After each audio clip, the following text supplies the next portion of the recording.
Doreen Granpeesheh is the Dr. Doreen is an expert in autism. Doreen Granpeesheh. Dr. Granpeesheh. Dr. Doreen Granpeesheh. Dr. Doreen Granpeesheh is a visionary in the field of autism. Now you can ask her questions on Ask Dr. Doreen.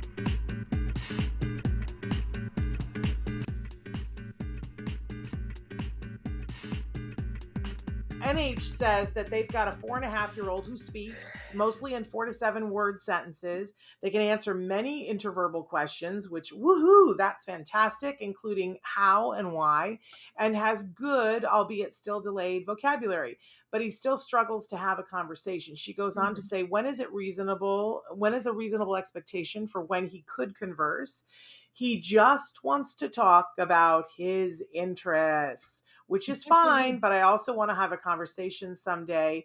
They also say, and he has lots of different questions for us, although that only happened in the last few months. It's trouble sustaining back and forth. I'm sending you a hug. Dr. Granpeesheh, go on in. So this is super exciting, NH. I want to tell you, you're at a very, very good place. And I love that place. I wish I was still treating kids and I would take your child because this is such a fun place to be. Okay, so I have a lot of thoughts about this. First of all, don't worry, you're in the right place. Don't panic. Let him develop his conversations around the topic that he likes right now.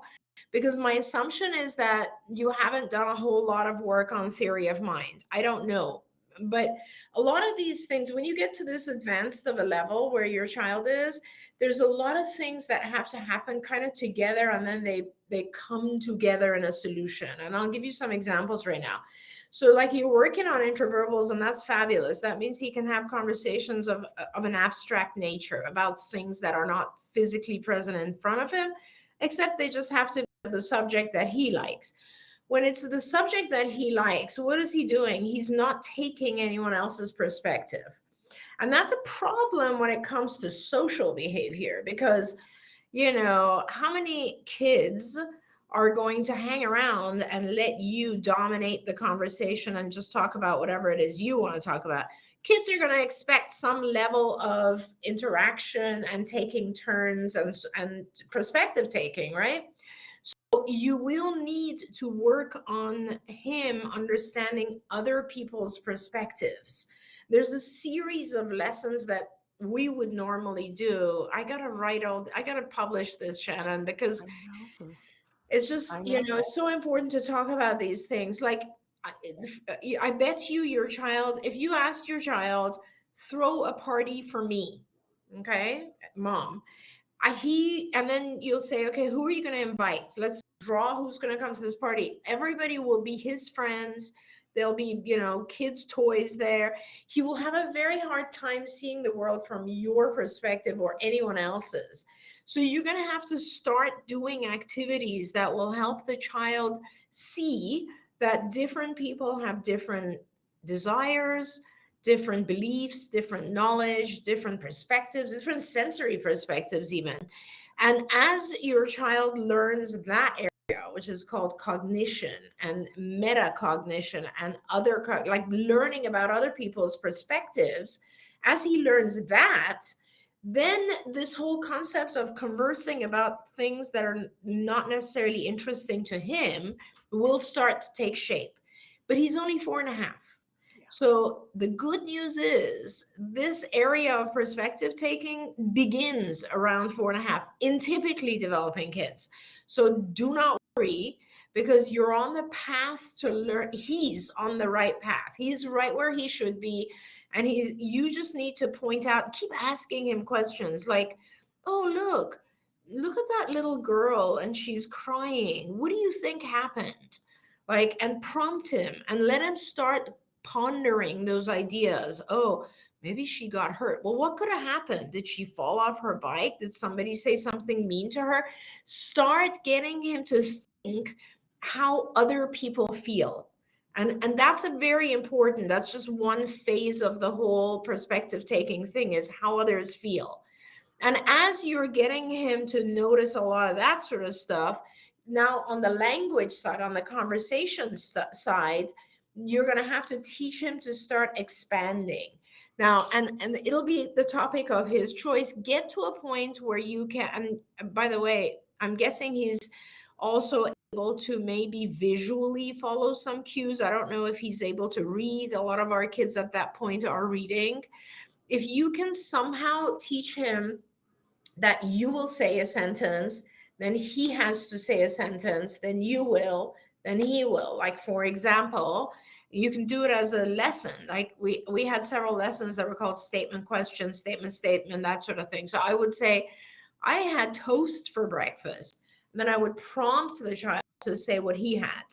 And then I would say, my breakfast was delicious. And then I would prompt the child to tell me how he felt.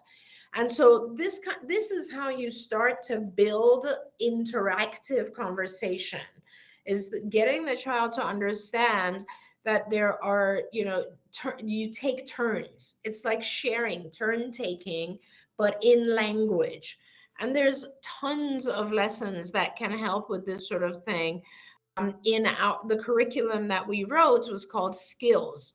I'm not sure if it's available online. Again, I heard it is. You might want to look it up, Skills for Autism. If it is online, I highly recommend it, because you'll be able to go in there and see a whole bunch of activities that will help your child get to conversation. Now, everything I said is only conversation with you or conversation with like a therapist. This has nothing to do with conversation with other children, because that comes later. That's another phase of, once he has to get better. Again, this goes back to what Shannon was saying, always do one thing at a time. He has to get better at conversing with you, taking turns with you, and going on a different subject. And as he improves there, then you can introduce other kids, and then one other kid, and then you can work it with one other kid, and then multiple other kids. But for now, allow him to stay on his subject as long as he starts to take turns and increases it. It can't always be the same thing. And by the way, the same statement. And by the way, the fact that he's asking a lot of questions is a good thing. It'll drive you crazy for a while, but that's okay. Yeah, the reason why when I was saying certain things and I was smiling so bright, because I knew they were really good signs, and I know it's a very exciting time for you. And when you're able to do interverbals and ask those questions, oh, it's such an exciting time. It is. I know though that when I was there, I was like, well, when are we going to get to the point when he can write a 22-page term paper? It's just so hard to be in the moment. But I appreciated when other people went, oh no, you're right on schedule. So you're right on schedule. We're sending you hugs. It's going to be good. Yeah. And I just want to say real quickly, because I saw the next, that NH had also written that I read a lot of books to him where we talk about the characters' feelings and motives. He's good with feelings, but not as much with understanding their motives or beliefs or knowledge, which is fabulous. And you can give him choices. The best way to teach kids is give them choices. When we just ask a question, recall of a concept they're not familiar with is hard. But if you give them choices, like for instance, you can say, so do you think she did that because she wants to help or because she's mad at him? That kind of thing. If you give him choices, he'll start to put it together and fill the gaps. Wonderful.